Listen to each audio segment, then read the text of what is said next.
tu je. So, ni saya order yang mana nak bagi tengok. Album kita tengok kan? Black and white. Ni black and white. So, bagi tengok dalam dia. Siap main dengan straw. Dia main dengan tali. Baru tadi kata nak beli kat Ryan. Ryan pun nak ayat dia tahan sejuk. Pasal dia selalu makan chocolate cream chips. So kerana saya beli, saya pergi kat tempat lain dulu sampai kat dia dah separuh cahaya kesian kat anak. So, Azman kata tadi, should get Ryan tumbler juga pasal so far, minta maaf nak cakap lah. Tumbler mereka ni memang tahan lasak, tahan panas, tahan air. Lebih 24 jam. Sampai esok pagi dah ada air lagi. Jadi ayat je tak cerai lah. So this is black and white.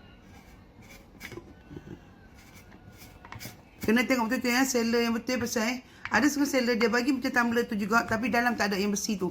Jadi dia kat luar je sama, dalam tak ada, jadi tak tahan panas, tak tahan air. So yang ni warna hitam putih, macam tu yang ni pula.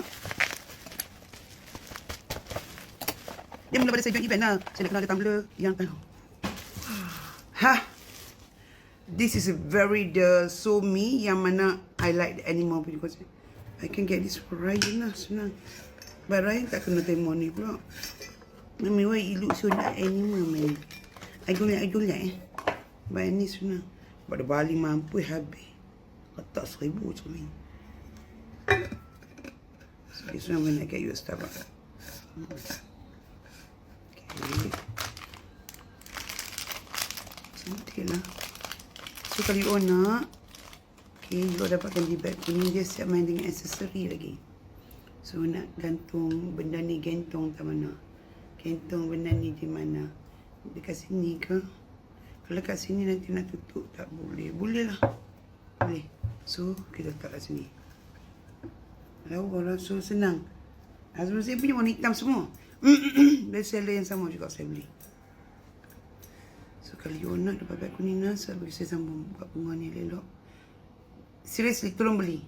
Berbaloi. Ada lagi satu seller jual benda yang lebih kurang sama tapi saya mula-mula beli dengan dia, tumbler dia harga 100 lebih, ada 200 lebih. Benda yang sama. Lepas tu tengok lemak, aku nak beli tumbler ni tapi mahal. So bila saya jumpa seller yang nombor 2, harga dia murah. So yang ni kalau you nak dapatkan beg kuning sekarang.